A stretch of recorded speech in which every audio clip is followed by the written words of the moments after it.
नमस्कार, स्वागत है आपका न्यूज़ सिंक अलर्ट में। मैं हूं रंजीता पठारे।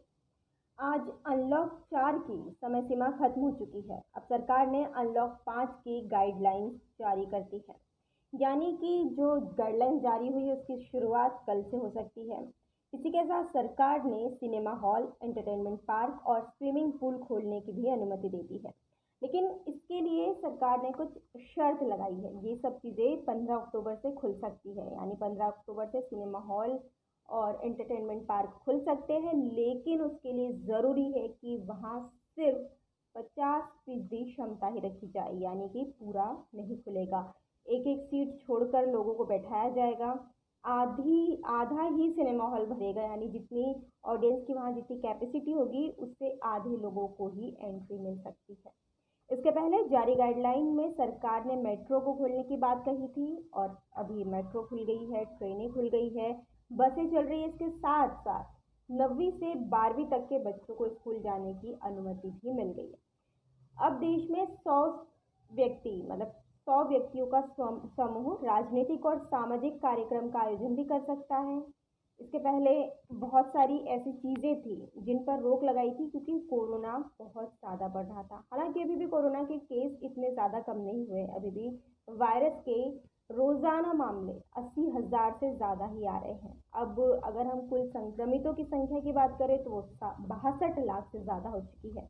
हालांकि राहत इस बात की है कि 51,87,825 लोग इस बीमारी को मात दे चुके हैं, यानी रिकवरी रेट काफ़ी तेज़ है।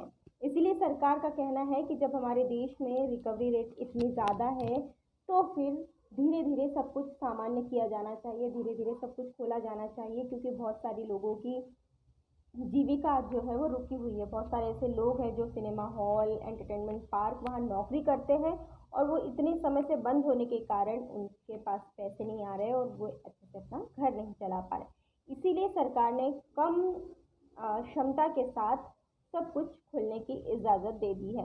हालांकि जब से ये शुरू हुआ है अनलॉक, जब से अनलॉक 1 हुआ, 2 हुआ, उसके बाद से धीरे धीरे केसेस बढ़ते गए हैं। पिछले कुछ दिनों से 90,000 से ज़्यादा मामले सामने आ रहे थे। इसमें राहत ये है कि अब वो संख्या थोड़ी कम होकर 80,000 तक पहुंच चुकी है, यानी 80 से 90 के बीच में अभी रोज़ाना आंकड़े आ रहे हैं। अब ये देखना होगा कि जब सिनेमा हॉल, एंटरटेनमेंट पार्क जैसी चीज़ें खुल रही है, अभी बिहार में चुनाव आने वाले हैं, मध्य प्रदेश में उपचुनाव होने वाले हैं, तो ऐसे समय में राजनीतिक पार्टियों के लिए जो सभाओं का आयोजन के लिए अनुमति मिली है, भले 100 लोगों की मिली है, लेकिन ये जो अनुमति है कहीं ये सरकार पर ही भारी ना पड़ जाए।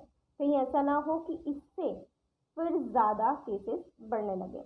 देखना ये होगा कि आगे क्या सरकार अपनी जो गाइडलाइंस है, अपनी जो जितनी भी चीज़ें उन्होंने जारी की है उसमें कुछ कटौती करती है, या फिर अब धीरे धीरे करके सब कुछ खोला जा सकता है। ये आने वाला समय बताएगा। फिलहाल कोरोना से बचने के लिए सबसे ज़्यादा ज़रूरी है कि हम जितना हो सके घर में रहें, घर से बाहर ना निकले। बस जब बहुत ज़्यादा आवश्यक हो तो सैनिटाइज़र और मास्क लगाकर हाथ में सैनिटाइज़र रखें कि कभी भी कहीं भी किसी चीज़ को छुए तो अपने हाथ को फिर सैनिटाइज कर लें।